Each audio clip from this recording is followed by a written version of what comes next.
Okay.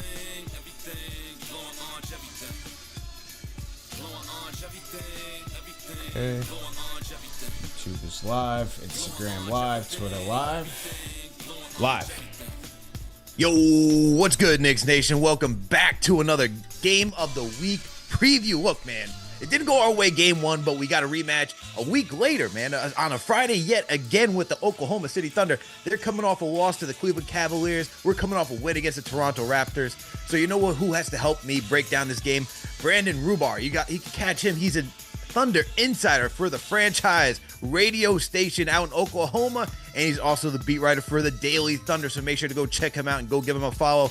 Make sure to hit that thumbs up button for your boys. Make sure to subscribe to the channel if you haven't already done so, and also make sure to support our sponsor, Underdog Fantasy. Use that promo code KFTV to get up to $1,000 in instant bonus cash and a free pick, so make sure to go support them.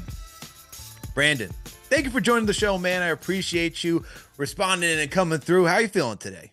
I'm feeling good, man. Thanks for having me. I'm excited to talk Knicks Thunder. Hopefully it lives up to the first game. That first game was a fun one to watch in person. So if part two is as good as that one, we're in for a treat, man.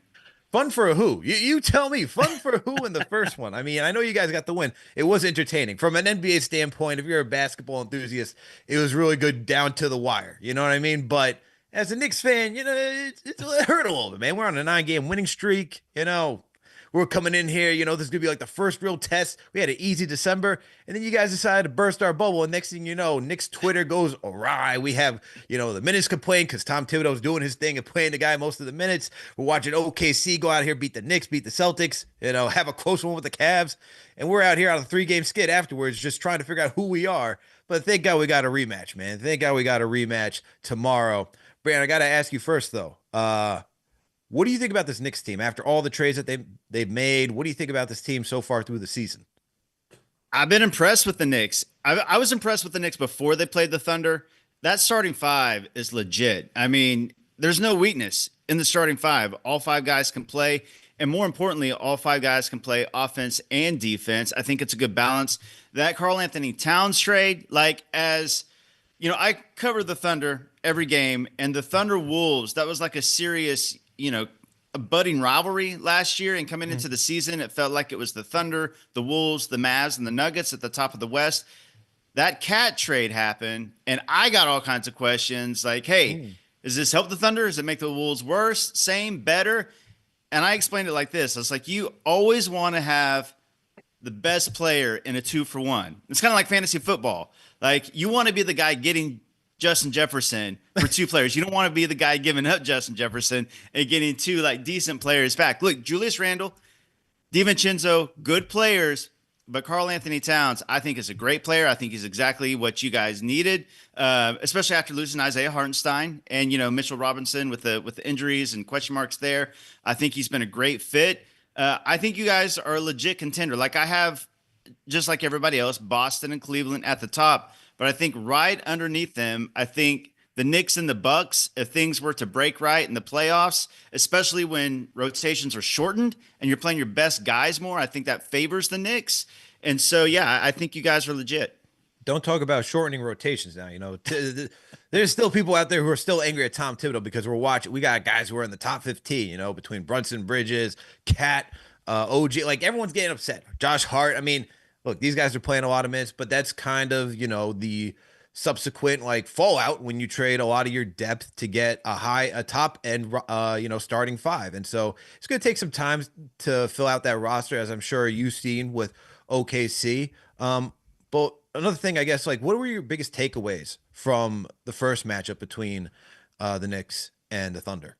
I think my biggest takeaway was that the offense for the Knicks is the real deal. Like, you know, obviously Jalen Brunson is a special offensive player. Karl-Anthony Towns, I think, being a 5 that can shoot. We saw this with the Wolves last year. Like, look at all the space Anthony Edwards had last year compared to the space that Ant has this year. I think a big part of that is Cat bringing bigs out of the paint, frees up all that space. You got a big that can shoot. You know, I know he says he's the best big man shooter of all time. I think that's arguable, but he's in the conversation. But I think that he brings an offense to another level. We saw that in that Thunder matchup, and we've seen plenty of Cat in the past. We know what he can do. And it's not just, it was funny against the Thunder. He actually didn't take a single 3-point shot. The Thunder put J-Dub on him instead of Hartenstein. And I think, with that matchup, they were like, okay, well, we're going to, play in the post with Cat. And it worked, obviously. But between Mikal Bridges, he can catch fire. OG, we know what he can do. Josh Hart. I was just impressed with the Knicks offense, in total, like just no weaknesses, I thought, in the starting five. And then obviously you guys were missing McBride, who I know is your best, bench scorer. So I know he's questionable for tomorrow. But I was really, really impressed. And I talked about it with some other OKC beat writers and media guys. We were all really impressed with the Knicks offense. It was the first time seeing them up close and personal after the Cat trade. Yeah, and watching I was just impressed from a Knicks standpoint with how dominant it was for the second and third quarter, because it just seemed like the Thunder, like at the end, one could say that the Thunder were just pacing themselves out based on how deep they can go. I mean, they're going 10. You guys are going 10 deep, and you don't even have Chet or Caruso in this rotation. I'm like, you all really got 12 players that you could just throw out there at any single time? That's insanity. And the thing, like when you watch that team, it's that there's not a lot of overlap. It just seems like everyone understands their role. And when they get out to the court, they know what they got to do to fulfill what the team goal is, which great chemistry, great locker room presence from anyone and that's there. And so watching that, that's what was impressed. That was a big takeaway for me. But for the Knicks, I mean, when that five was rolling, you guys had no answers. Did you feel like before the fourth quarter came through, what were you thinking, like, oh, this is a really tough one for the Thunder? Like, even with the top number one defense in the league, they really came and stopped. I know statistically at the time they were number two, but really the Knicks offense, when everything's rolling, they're just unstoppable. Yeah, and this Thunder defense is the number one defense in the league, and that's without, like you said, Chet Holmgren and Alex Caruso. And this was a matchup that the Thunder had won, I think at that time, 12 in a row. And like you said, the Knicks had won 9 in a row, only the fourth time in NBA history, like two teams with those biggest streaks met each other. And I just thought that through those three quarters, I know the Knicks were up 88-80. The Thunder did make a little run at the end of the third quarter, brought a little bit of life to the crowd.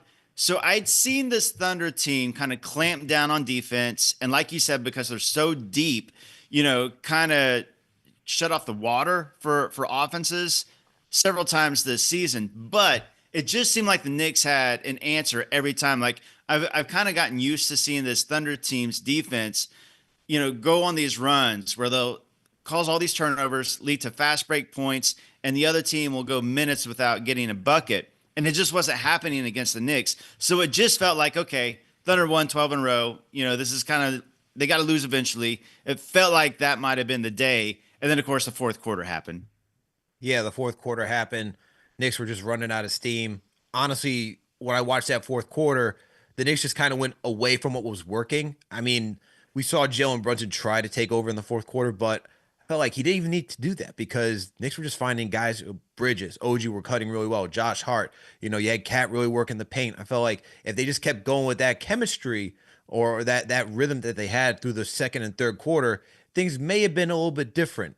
But let's turn the page now. Let's go to the Thunder, and I just want to know from that game standpoint, like, is this? You just mentioned that this is a team that's very comfortable and very capable of shutting off the water, right? But like offensively, this team looks like it struggles a little bit, especially when SGA is not out there. Is that the case, or like is J-Dub because J-Dub was pretty quiet until the fourth quarter too? What's the OKC offense like? Yeah, no, I think you nailed it. When SGA's on the floor, the offense is really, really solid. And they've been like a top 8 offense on the year as a whole, but some of that has been, inconsistency. There's been ups and downs. The Thunder were the number one 3-point shooting team in the league last year by percentage. They've dropped this season. They're like bottom half of the league, like around 20 or so in 3-point shooting this year. And that's been one of the big issues because the volume has actually gone up. They're shooting more 3-pointers, but guys that we saw last year hitting at a high rate, like Cason Wallace, Isaiah Joe, J-Dub, like you said, aren't hitting like they were. And of course, missing Chet Holmgren, who's a near 40% 3-point shooter, in all the space that he provides. Chet is such a big key in all of this. And I think that's the biggest reason we see the Thunder offense struggling right now is because he provides so much space for J-Dub and for Shea to drive, and he's a guy that defenses have to lock in on. And with him gone, I think it really does hurt the offense. That said, I do think that, and Caruso as well, he's like a 40% 3-point shooter, last year.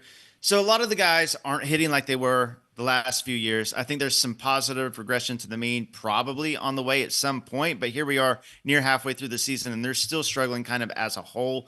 So SGA obviously kind of unlocks the whole offense. He has so much gravity. He's a good playmaker. He can kind of get a bucket whenever he wants to. He'll go to the line, and it opens so much up for the other guys. Also, AJ Mitchell is out right now. He's a second-round rookie, but he's actually been a guy that's been in rotation from day one. I know. And I'm sorry, you just keep naming. I'm like, now we're 13 deep. This is just insane at this point. It's wild. He's been in the rotation since day one as a second-round rookie on this contending team. It's just crazy to see, and he's one of the better ball handlers and creators on the team. So, the offense can struggle though. And, I'm really curious to see in Madison Square Garden, this Knicks matchup, how that goes tomorrow night. SGA, when he's on the floor, they're going to score. You're right, though. When SGA is off the floor any given night, it just kind of depends on if shots are falling or not for the offense. Salute to Knicks Nation. Thank you all for tuning in for another Game of the Week preview. With me on the other side is my guy, Brandon Rubar. He covers the OKC Thunder for the Daily Thunder. You can also catch him over at the franchise radio station out in Oklahoma. Make sure to give him a follow on all social. Make sure to hit that thumbs up button for your boys. Make sure to subscribe to the channel if you haven't already done so. So we know you're missing Chet. You're missing Caruso. Like, the biggest takeaway without these guys right now for the Thunder, is it that this team can really reach new heights? Or is it like, or are you thinking like, hey, maybe there's gonna be a little bit of difficulty when they come back? I think it's even greater heights, honestly. Like, obviously when they come back, because we haven't seen Chet and Hartenstein play together yet, and there's the big question mark. Are they going to start together? Is Hartenstein going to come off the bench? How many minutes are they going to play together per game? Like, are they going to go really jumbo and have kind of like a Twin Towers lineup? I think the idea will be one of those guys. They'll have a 7-footer on the floor at all times. So you got 48 minutes of elite rim protection between those two guys. And there will be times when they both play together. And then, of course, adding Alex Caruso when he's back. I think, we saw Caruso be a seamless fit from the jump when he's healthy on this team. And obviously Chet knows his role and he plays it so well. This team is kind of a well-oiled machine because, like you said from the jump, at the start of this show, everybody knows their role. Like SGA, he's going to go out and get 30 points a night. J-Dub is the secondary scorer. Chet's right there with J-Dub. It's kind of like a 2A, 2B. And then you got all these guys between Isaiah Joe, Aaron Wiggins, Lou Dort. Everybody knows and plays their role. And because of that, I think that it'll be a pretty seamless fit. Maybe there'll be a few growing pains when they first get back, getting back to game speed. But I do think that this team, even though they just came off a 15-game win streak and they're number one in the West, I think they can actually get better because, Chet's a key piece in the entire puzzle. And then Caruso, we all know what Caruso can do. Okay. So what was your biggest takeaway? I know I just kind of fed you that, could this team reach new heights? But from the previous matchup, like, what was your biggest takeaway against the Knicks for the Thunder? Yeah, I think the biggest takeaway I thought was, when it came down to it, the defense did step up when they had to, because the Knicks, like you said, their offense looked incredible through 3 quarters. 88 points against this Thunder team through 3 quarters. That's big. Not many teams have done that through 3 quarters against this Thunder team. And, just everybody could score. It felt like that was on the floor for the Knicks. But, when the Thunder tightened their defense, I think the fourth quarter, I think that was the biggest takeaway for me. Like, even against an elite offense through 3 quarters, when they clamp down, the intensity gets there. Some of that also had to do with the home crowd. We won't see that tomorrow night. That it was an electric atmosphere. It was like a playoff-like atmosphere. I think that the team feeds off the energy, obviously. And then, Aaron Wiggins caught fire. Some of this is just like Aaron Wiggins, 4 for 4 in the fourth quarter. Like, that's not something like Aaron Wiggins. I don't know if you know, like, the Aaron Wiggins save basketball meme, and he's a fan favorite here in OKC. I could see why. Yes, yes, and he's capable of that. He's a really great shooter. He did He's a that just like, I'm sorry to cut you off, but he did that against the Boston Celtics like a few nights later. I'm like, oh, so this is just who he is at this point. I know like Aaron Wiggins, solid player when he got selected by the Thunder, but I'm like, I didn't really expect like a microwave scorer off the bench like that. yeah, and that's what I'm saying. Like it, as good as he can be, like a microwave scorer off the bench, like you can't count on the Thunder can't count on him catching fire 4 for 4 from three in the fourth quarter every game. So like other guys are going to have to make some shots too for the Thunder tomorrow night to beat the Knicks. Yeah, it's going to come down to shot making, all those things. And like you said, that's where you miss Chet. But with this defense, right? And I want to stop right here before I get like the expectation for the Thunder this season. With that defense stopping the Knicks, like, are you a big believer that? Because shout out to Wall Murray, who did a great write up for The Athletic. He always talks about like you need a top 10 offense and a top 10 defense. Do you think this defense is going to be the thing that takes the Thunder to the promised land? Because I know they had a disappointing out against the Dallas Mavericks last year. But is this going to be like, their stamp, like, yo, we make it to the NBA finals because when we need to turn up defensively, we can absolutely do that, no question. Yeah, that's what makes this team, I think, the best team in the West is the defense. I mean, obviously you have great scorers in SGA, J-Dub, Chet, and you got guys like Isaiah Joe, Lou Dort, Caruso, who can be difference makers and X factors, with their shooting. But ultimately, what this comes down to, I think, is the defense. Like, this is not only the best defense in the NBA this season. Right now, they're playing at a historic level, like in the NBA. Like, it's one of the best defenses of all time right now. And they're doing this without arguably their best two defenders. I mean, like, Chet, before he got hurt, was in the Defensive Player of the Year conversation. Alex Caruso is coming off of, two-time All NBA defense. So, if not their two best, you could argue Lou Dort, you could argue J-Dub, two of the best defenders. I do think that that's what separates them from the rest of the teams in the West. Okay, and so with that being said, what's the expectations for this season, man? Like, is it the NBA Finals? Is it the Western Conference Finals? What is the threshold? What is the measuring stick for a successful season this year? Because, years past prior to last year, it's like, can SGA and the Thunder get out of the first round? Can they do that? Well, now you did that, Tough game 6 against the Mavs, right? Last season. But now it looks like they've dialed it up a notch. Is it Western Conference Finals, NBA's Finals? What's the measuring stick for this team? Yeah, so I've kind of changed on this throughout the season. Coming into the season, I felt that the Thunder were the best team in the West, like on paper. And like you said, they were one play away from a game 7 in OKC against the Mavs. And I still thought, though, despite them getting better, adding Hartenstein, adding Caruso, all the young guys getting, a year better, I was like, this is still a really young team. And getting to the Western Conference Finals, this is still a stacked West as well, with the Nuggets and Wolves and Mavs and the Grizzlies. I thought that Western Conference Finals was a great expectation. If you get to the Western Conference Finals, that is a great result. And I still believe that because this team is so young and because they're going to have so many chances, right? Like, this is a team that should be a contender for many, many years. So I still think in a vacuum, getting to the Western Conference Finals is a success. Now, that said, how successful they've been this season without Chet, without Hartenstein for the first 20 games, with Caruso missing half the season, I feel like the expectations have shifted. And now it does feel like NBA Finals should be the expectation just because they've played to that level. I think that they are a class above the rest of the teams in the West. I still think a fully healthy Mavs team is very dangerous. Jokic in the playoffs is always dangerous. Westbrook is playing great this season. I think Gordon and Murray, those guys, I still think they're a better team than the record shows. Wolves, I don't know if they'll figure out. The Grizzlies are an X factor. So I do think that it's still tough to come out of the West, but how well they've played, I still think kind of the expectation has shifted to NBA Finals. How fast things can change. Yeah. Just with how well you start the regular season. And my goodness. I mean, at this point, it's kind of hard not to see them there. I mean, you see when you are number 1 in the West and you're just doing it in the fashion that you're doing, you just rip off like what? It was a 15-game winning streak, right? Like that.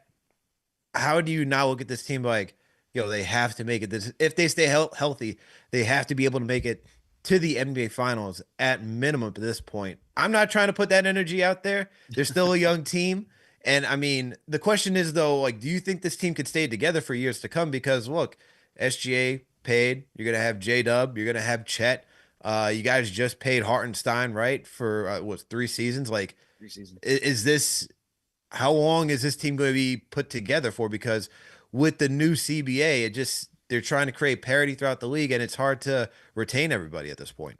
Yeah, so Sam Presti has been really careful and really, he planned out the books far in advance. And that's why you see like guys like Isaiah Joe and Aaron Wiggins took very team friendly deals.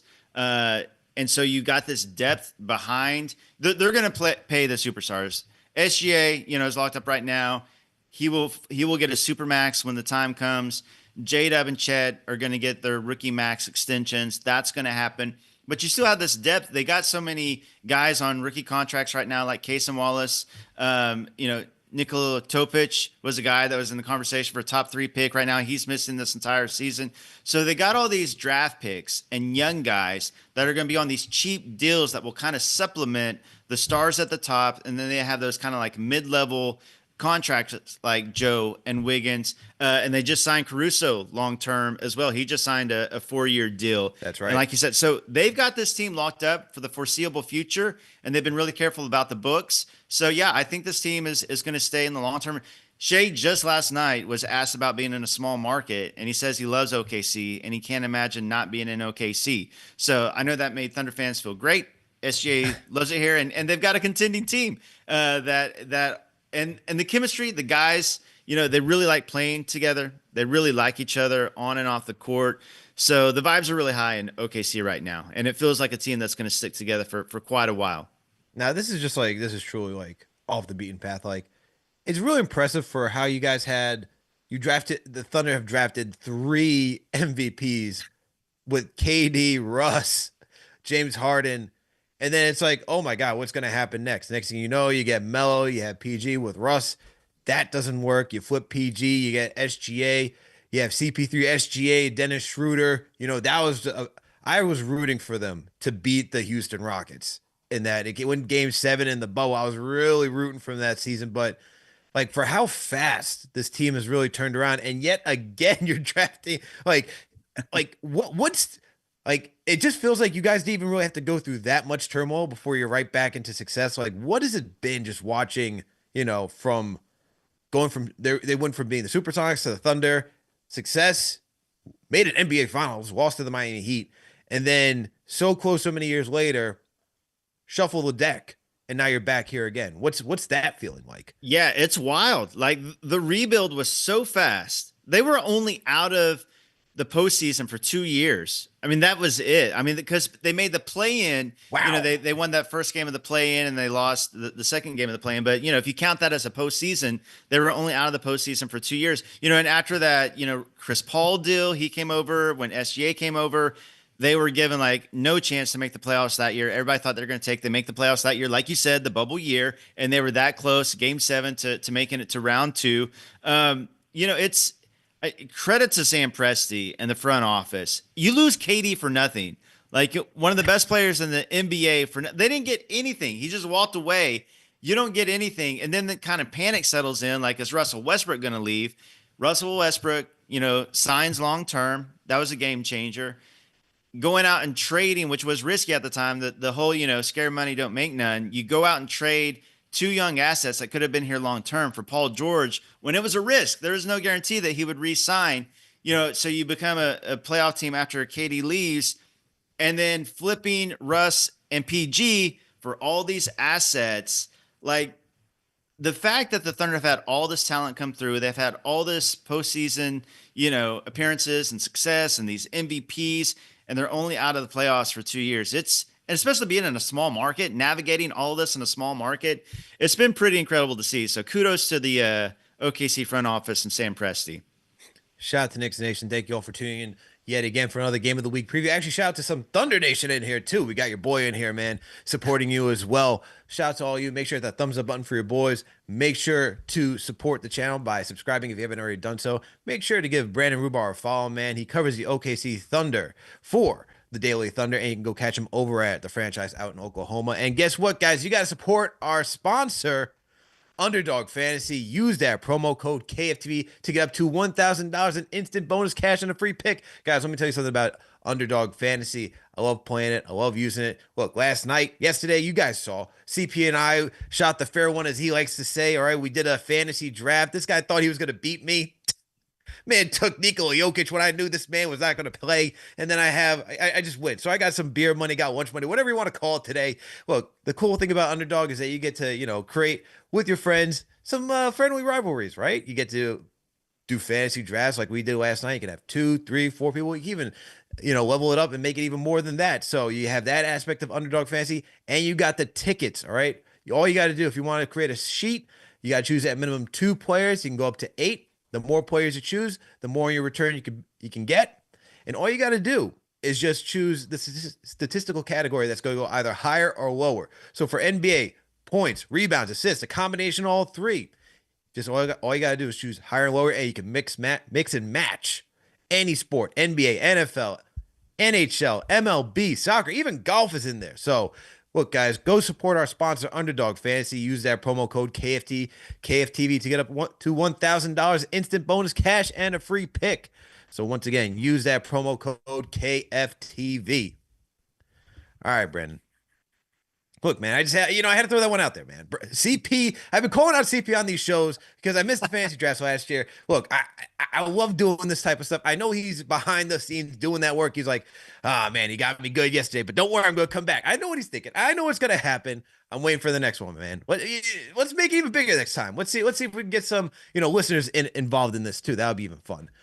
But Brandon, let's get back to the show and let's talk about this matchup now. Let's get down to the nitty gritty. Thunder, man. My God. I mean, the way they play defense, they can force turnovers and get out in transition. It felt like a track meet at times. I know, the Knicks tried their best, and, this is a good team. The Knicks are a good team when it comes to slowing teams scoring in transition, but it just feels like with the athleticism, this is just where the Knicks just get compromised. Any team that's athletic, we saw this against the Rockets. We've seen this against the Thunder. We've seen this against many young teams. It's just very difficult for the Knicks. Once again, they have to do it. They have to compete with these guys. I feel like that's going to be one of the biggest things going into tomorrow's game. What do you think about that one? Yeah, I think it's a lot is the athleticism and young legs. I can speak as somebody, I know I got a buddy in the chat right now I play pickup hoops with. Somebody who plays pickup hoops, who's always on the older side playing against these 20-year-olds. I know how it feels. I'm right there with you, man. Are you? Are you? I know how it feels trying to keep up with those young legs, and it's tough. The Thunder have all these guys. It's so funny because, they're top of the West, and they went out and traded for Caruso. They got Isaiah Hartenstein, but they're still one of the youngest teams in the league. And it does show, they typically win the fast break battle, the points off of turnovers battle. Obviously, they're causing so many turnovers with their defense, but once they get out on the break, they're tough to slow down. SGA is great on the break, whether it's finishing for himself or playmaking for others on the break. J-Dub is incredible on the break. All these guys, we haven't mentioned Cason Wallace yet, who's another great defender, very athletic. So kind of, 1 through 12, 13, all the guys that they play can kind of get out on the break. Even the old man of the group, Kenrich Williams, is pretty athletic for a 30-year-old, and he's not known for that. But this Thunder team loves to get out on the break. Yeah, and that's just one of the things I noticed last week. That you just look at all the numbers when you go even through all the stats, right? When it comes to points off of turnovers, Thunder are number 1. When it comes to preventing, opponents, when it comes to scoring off of turnovers, they're number 1. Obviously, we know that because of their defense. The thing I look for the Knicks to really utilize this time around is really just scoring inside. I know the Thunder can, score inside very well, especially with SGA. He just knows how to get downhill. J-Dub knows how to use his physicality. But for the Knicks, what I saw was that second chance opportunities and just getting it down to Cat, what was working. I mean, we played into that hand. They limited his 3-point shooting. I'd like to see Cat just take some threes this game so that way he can open it up. especially for a guy like JB. I felt like because he wasn't doing that, JB had a little bit more of a tight paint. But for the Knicks, like obviously controlling the boards, but scoring in the paint is going to be a big thing yet again for this matchup for the New York Knicks. Yeah, I'm really curious what they do with Cat because, like we said earlier, J-Dub took the Cat matchup, this past game, and Hartenstein was on Josh Hart. And I'm curious if they stick with that. Cat was a monster on the boards, and him playing, in the paint and the offensive boards he can get because of that. I do wonder if they were to put Hartenstein on him, if Cat would play at the perimeter more. Like you said, he didn't shoot a single 3-pointer. I was shocked to see that. But I do think that Cat is such a weapon. I don't know. I was surprised a little bit that the Thunder stuck J-Dub on him, but they're comfortable. He played 6 games when Chet went out and before Hartenstein came back. They played Jalen Williams at the 5, and he's 6'5", 6'6". He says he's 6'6", but he's got like a 7. He's got a 7'2" wingspan, but he played point guard in college. And this man is defending the 5 in a lot of matchups, which is impressive. And I do think that it was a strategy thing. I think it was purposeful to put J-Dub on Cat and to try to kind of like, take away the perimeter threat because you feel like, okay, I can post this dude up. And he did. I mean, it worked. Cat got a lot of points. He got a lot of boards. So it worked. But I am curious if the Thunder switch that at all for this next game tomorrow night or if they stick with the same strategy. I felt like that's kind of what they did. It was like, play to our hand. We'll let you score all the time. We'll get that matchup and say food 24/7, right? I also felt like they did that too because they wanted Isaiah Hartenstein to just be like that help defender too. Like you get like from what I saw was like if Cat was able to get in, they would do like a quick rotation where Hartenstein would then just come over to be the weak side help defender. I'm like, I see what they're doing here. I feel like they're going to try to do that again, see if they play it. I mean, these type of matchups, when you talk about two teams that are just, championship caliber teams, like it's going to come down to the adjustment with the adjustment as the game unfolds. So I think I would expect them to do the same thing. Why not try the same thing that worked? I mean, unless Dagnall was like, yo, we're going to really throw it off, switch it up, throw you off, and just figure out again. And so I really just want Cat. Like, I would love for Isaiah Hartenstein to be on top, like guarding Cat, just to draw him out, and that will open the paint. And I felt like that was the other thing why they did that too. Like, if you make Hart the weak side defender, you're just going to stop Brunson because Brunson, like, when he tried to take over in the fourth, it was just crowded. And, we've seen him work with limited space last season, but this team is different. You can't. It's not a team where it's like, all right, it's Randall and Brunson who's going to score, and then everybody else you take threes when you're open. It's more so we got to be in rhythm because we have a lot of guys that can cut. We have a lot of guys that can knock down threes. We can't just isolate or just freeze out, I should say, anybody because we need them to be consistent throughout the game. So I feel like that's why Dagnall did it. I'm looking to see like how the Knicks do it. I think this one, because this is what Cat likes to do. He likes to wait until the second quarter just to like make his presence felt. That's what he's been doing this regular season. I kind of want him just to start off the rip, just like, start drilling threes, man. Just be aggressive. Like no one's gonna stop you offensively. Just be aggressive. Yeah, I am really. I think you're exactly right. I think that the Thunder want Hartenstein to be that weak side defender. I also think they don't want him out of the paint because he's the Thunder's best rebounder and he's the only one that's got that kind of size and that presence in the paint. So to pull him out, affects that in a major way and almost kind of daring Josh Hart to be the guy, to hurt him from the perimeter and like let Hart sag off of Hart instead of Cat taking those threes. So, by the way, I think Josh Hart is hilarious. Like I follow that dude. Dude cracks me up. I always love seeing his like post game and his comments and his Twitter feed. Dude is funny. And I like the Hartenstein Hart going back and forth all week. It's cool to see that. But yeah, this is going to be a fun matchup. I know Dagnall, like he's very much an X's and O's kind of guy. It did work last time.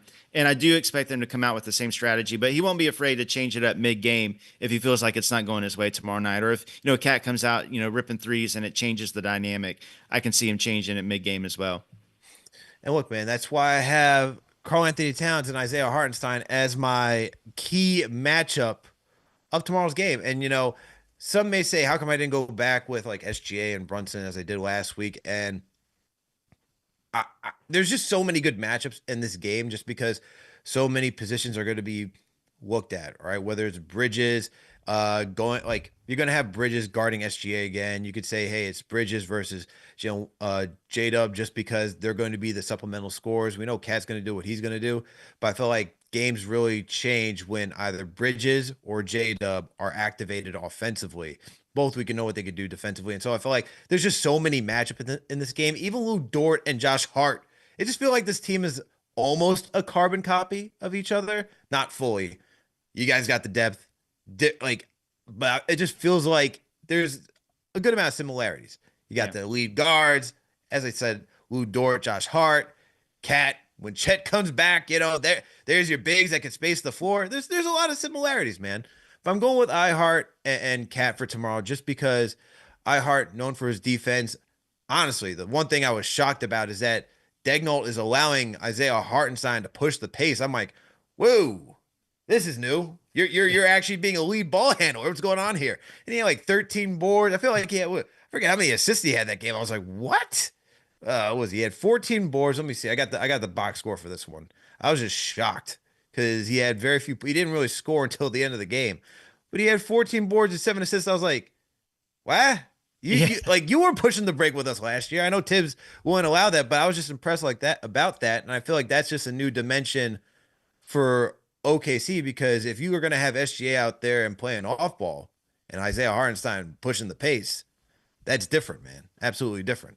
Yeah, I know Knicks fans are missing Hartenstein, and I see why. Like, when the trade happened, I knew about Hartenstein. I knew his game, and I watched him in the playoffs, obviously. But, I started following a lot of, Knicks writers, and I saw some, a lot of commentary on social media about Hartenstein and what kind of game he had. And, man, he talked about when he came to OKC that he felt like he was, the Thunder were going to open him up more, use him a little bit more, and they have. Like, he flirted with a triple double against the Cavs last night. He was, I think, 2 assists away from a triple double.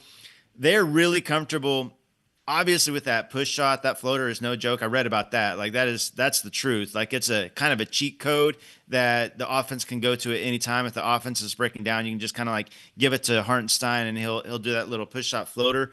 But his dribble handoff stuff, his screening, the space he gives SGA and J-Dub on drives, on the screens. And like you said, the Thunder are comfortable, him leading, him playmaking from the high post, him leading the fast break. Like, they're comfortable with the ball in Hartenstein's hands. And it's just been kind of cool to see that role, especially with Chet out. I wonder if Chet was there, obviously Hartenstein would still have a big role. The whole idea was Hartenstein was going to have a big role regardless. But I think the role is even expanded now with Chet out, and so he's getting to do even more than maybe anticipated. But it's been fun to see his all-around game. Obviously, his defense and rebounding, but what he can do on the offensive end, it's like all the little stuff with Hartenstein. Yeah, and that's kind of like a little bit of the frustration when he left. We know we couldn't offer him that much more. OKC was able to do so, but we knew we were going to miss a guy who gave 120% every single night, had a decent offensive game for what this Knicks team needed. But defensively, he improved from his first year to the second year with the Knicks. It's like, we're going to be missing that. And he's also a good offensive rebounder. So, Yeah. and we're missing that right now. We're missing that offensive boards with him and Mitchell Robinson. Because I think that when I I think they were both in the top 15, something like that, or top 20 last year. Mitch leading the league. And I think Isaiah Hartenstein was 15th or 20. I have to look back, but maybe it was top 50. I got to look back. But it was we got 2 of the best offensive rebounders on the team. This is why second chance opportunity is so great for us. And so when we lost him, that's what, we knew we were going to miss that. But then you get Karl-Anthony Towns, and now you just look at the offense, and it's it's just night and day. Yeah. But, outside of the iHeart and Cat matchup, is there any matchups that you're looking at that seem interesting to you? Yeah, I mean, besides the obvious of, like you said, SJ and Brunson, I am really curious. J-Dub and Mikal Bridges, like you said, they're guys that can be difference makers any given night. J-Dub last night went for 25 against the Cavs. He was really, really good. And I do think that, a lot of times you'll see guys, the aura of Madison Square Garden and wanting to show out at Madison Square Garden. I know what SGA is going to do. SGA is going to, get his 30 or whatever. But then I look at the two teams and Mikal Bridges, he went off against the Thunder that first game. Mm-hmm. And so I know what he's capable of, and I know what J-Dub's capable of, and they're both great defenders as well. So I think that either one of those guys, if they have, a better than average shooting night, a better than average scoring night, I think that they can, be the difference and shift the game for either team. Absolutely. So with that, would one of the would J-Dub be your X factor, or do you have a different X factor for this game? I don't know if I want to. He can be for sure. I'll give it up to my man Lou Dort Mm, because he's actually been. You think of Lou Dort, it's obviously like the defense first, for sure. but he's actually been the Thunder's best and most consistent 3-point shooter this year. Like he shot Wow. 40%. Yeah, it's been really impressive to see like kind of the evolution of Lou Dort's shooting and scoring. And he was a 40% 3-point shooter last year. And it's kind of like, okay, was that like an outlier year? But he's doing it again this season, and he's Mm. doing it with mallet finger. He's got his pinky and his ring finger taped together, and he's still shooting well. So any given night, he can be a guy that can go 5 of 8 from three and be a huge X factor. Okay. What's so interesting is that you talk about Lou Dort becoming a good 3-point shooter. I'm looking at Josh Hart and I'm like, these guys got to have like the Spider-Man meme going, man, and pointing at each other because Josh Hart was like timid, like didn't really want to shoot the three, like he'd pump fake and he really wanted to drive. This year, he's shooting with confidence. He's averaging close to 4 3-pointers a game attempted, and he's knocking them down at 37%. I'm like, huh? Like this is who you are? Like this is the work you're doing it? Like I appreciate it, man. Like if you told me that Josh Hart was gonna be a knockdown 3-point shooter, I'm like, I don't believe it, man. I'm still gonna be looking out for the pump fakes and just passing it off. And now like slowly but surely, you can't really like sag too far off of Josh Hart. Like you have to be a little bit respectable because through 37 games and he's knocking him down at 37%. And some nights he's gonna be hotter than others, but it's still like that's respectable. You can't be like you can't sag off. I'm like, okay, man. So Lou Dort, Josh Hart, you guys have been in the lab together. That's what's going on, man. Two strong guys, try hard, defend well. I'm gonna go with Deuce McBride, man. If he plays, I'm gonna go with Deuce McBride as my X factor though, because you talked about it, you mentioned it. We missed him in the first matchup. Bench scoring is so needed for this Knicks team, for a top heavy team. And when I watch this team play, they need another guy who has a quick shot off the bench, who can knock down threes, be fearless, and defend, especially when you have SGA. I'm not saying McBride's going to go out there and stop SGA, but you at least want a little bit of resistance, right? And I'm looking at a guy who will consistently fight over screens at the point of attack. If McBride plays, that's the guy I'm going to go with as my X factor. Hopefully, he does play tomorrow. He's questionable.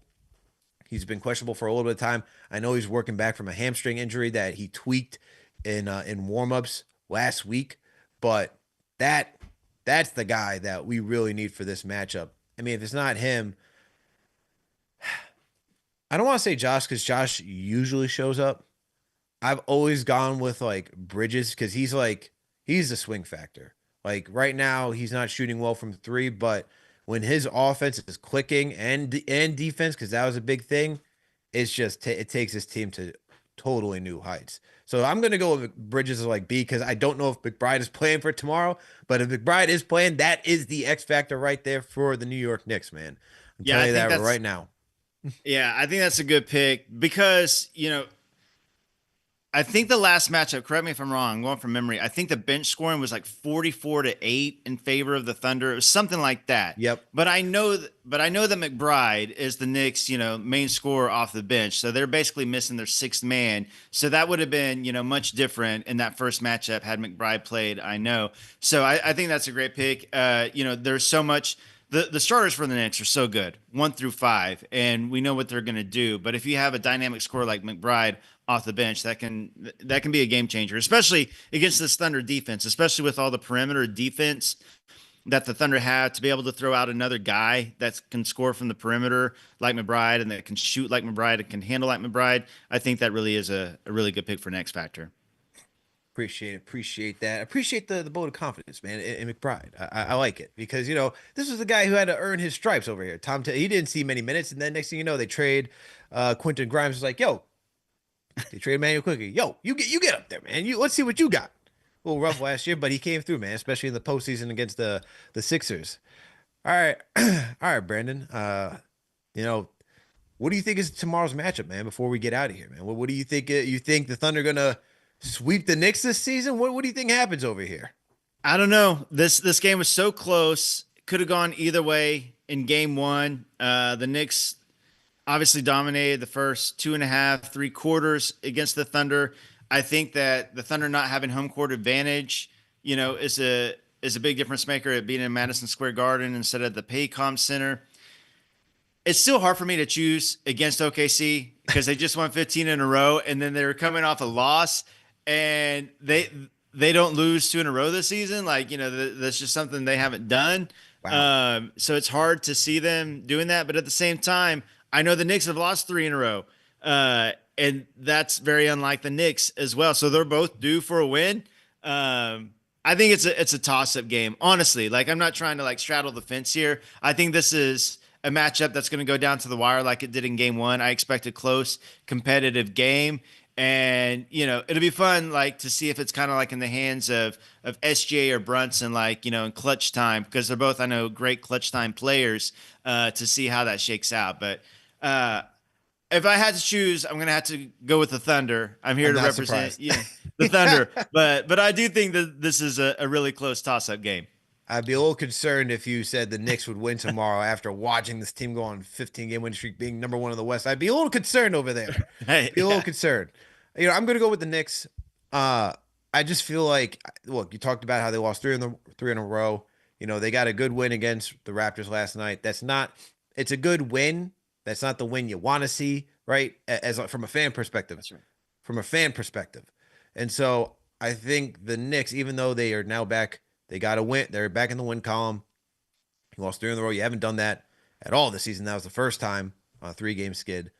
I feel like there's a little bit of revenge. There's a little bit of, hatred. There's a little bit of like, I want to get back, man. We had that game. We lost it. We just gave it away. We just gave it to OKC in their house. We were just bullying them. I feel like that's what they're thinking. And so with that, you're now at the crib. These guys are coming to you. You don't have to travel at all. You get to rest, relax, I think they're gonna go out there, man, and say, you know what, we're gonna show you, we're gonna make the fans believe again and really believe. And look, they have to, man, because this team has lost to the Celtics, they've lost to the Cavs, they've lost to the Thunder already, they lost to the Rockets, all right, they lost to the Mavs, they lost to some of the best teams already. We have to see them beat somebody that's like we got to watch like in the same tier or even a tier above, as you said. Like if we're tier two in the East right now because we got the Cavs and the Celtics, we got to see that we could punch above our weight for a little bit. All right. And we got to come away with the victory. So there's a lot for a fan perspective on this line. I feel like there's, a little bit of like, let's earn that real respect by beating the Thunder tomorrow and showing who we are as a team. So I'm going to go with the Knicks tomorrow, man. It's going to be a good matchup. Brandon, I appreciate you coming through, man, and helping preview this game. Please let the listeners know where they can find you. And if you got any work up and coming, we should be on the lookout for. Yeah, I appreciate it, Alex. Thanks for having me on. This was fun. I think it's going to be a great game tomorrow night. You can find me at dailythunder.com. I'm also on the radio here, local in OKC, 1077 The Franchise and KREF Sports. So I appreciate you having me on, man. Appreciate you coming through as always. And Knicks Nation and Thunder Nation. I know we got some Thunder fans in here supporting Brandon as well. Make sure to hit the thumbs up button for your boys. Make sure to subscribe to the channel if you haven't already done so. And make sure to support our sponsor, Underdog Fantasy. Use that promo code KFTV to get up to $1,000 in instant bonus cash and a free pick. Look, shout out to Knicks Nation yet again for coming through. And shout out to some of the franchise channel members in here as well. We got Nostalgic Nick in here. Shout out to you. We got JJ, a regular, in here. Who else we got? We got Latora B in here too. Shout out to Tyler Delp. Shout out to my guy King D. Shout out to you for coming through. We got Jam Sessions in here as well. Who we got? We got Janelle Toure in here. Shout out to all you guys for coming through. John Talento. Appreciate you guys for coming through and supporting the channel as always. You already know what to do. It's going to be happening for tomorrow. We're going to be at Clinton Hall yet again for another watch party for the Knicks taking on the Thunder. All right, so make sure to go to Clinton Hall. Make sure to get your tickets if you haven't already RSVP'd. Also, tune in for play-by-play. We got CK2K doing the damn thing yet again for tomorrow, and you already know what's going to happen after the game. We got post game as always, so make sure to tap in tomorrow to get our thoughts on the game. Win, lose, or shine, we will be here covering the Knicks because that's what we do. Brandon, thank you yet again for coming through for the channel. Knicks Nation, we appreciate you as always. We out.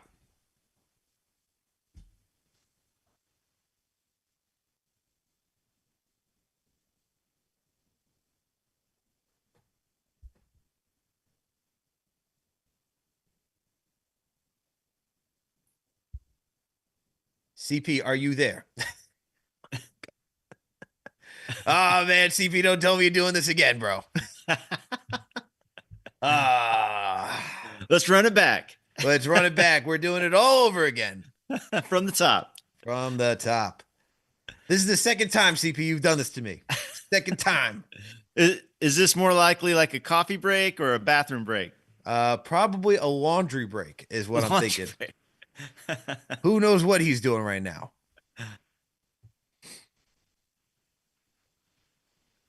Yo, where were you at? Yeah.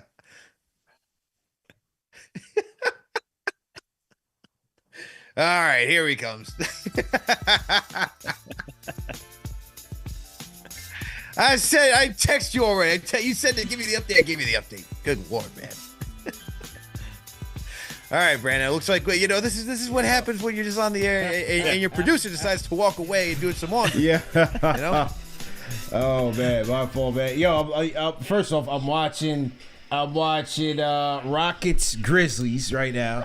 I'm watching Notre Dame Penn State. I'm listening to YouTube. I'm in my planner right now, planning for the weekend. I got a lot going on, man.